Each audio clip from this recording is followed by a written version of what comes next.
So, Shawn, what's the biggest misconception companies have when starting an ERP evaluation? Well, the biggest thing is it does take a good amount of effort, right? Like the amount of time that a company, that each individual that's related to the project has to put into it, it's not small, right? I mean, I'm like a frank talker. This is why I was excited to meet with you guys, because like we kind of cut through and like, boom, these are the things you need to be concerned about for sure, right? The more you know, the more likely you are to be a success. And that's what we all want at the end of the day.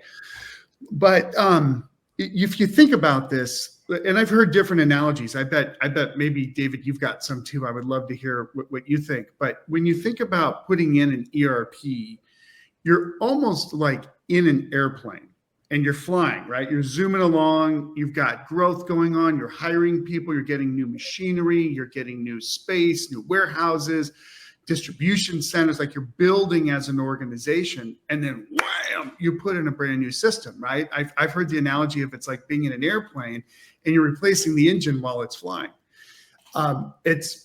It's kind of true, right? Because you're running your business, all the way through, and then one day you flip a switch and you go into the next ERP or the next application. But it's okay, right? Like once you know that that's the case, then you can plan for it. So we've had clients that have done some super crazy stuff. Like we had one client that was like, "That's it. We're actually just going to land the plane for a month." I literally had a client that just said, "I'm shutting everything down, and we're going to get everybody into the new system. We're going to get it done super fast, and then bring it back up and go." All the way to kind of a slow burn where it happens over time, and you kind of take little pieces out. But usually what happens is clients, after say 6 to 9 months, maybe it's 12 months, could be longer if it's a bigger client. They're working on the project and they're getting everything kind of settled in, and they're working on their data migration. That's another big misconception.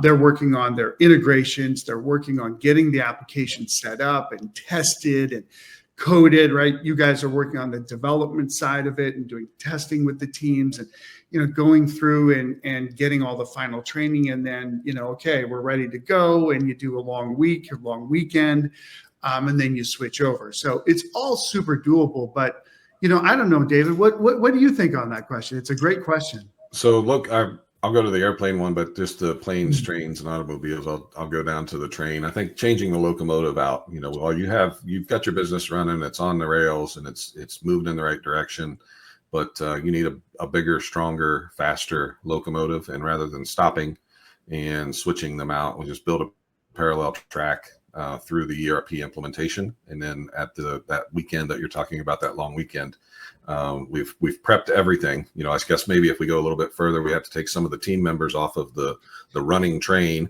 fly a helicopter and put them over on the other track for a minute, and bring them back. And, so because they have a job to do. I think that's the biggest misconception, I think, Rob, from my perspective anyway, is that people realize or don't that it's a ton of work.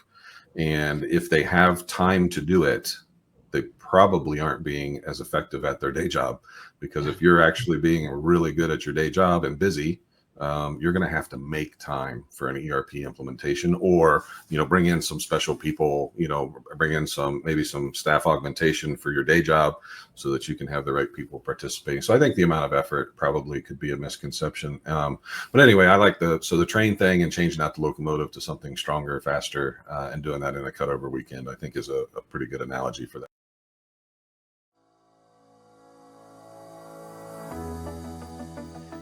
Hey, this is Brandon from Boots on the Ground Podcast. Please like and subscribe.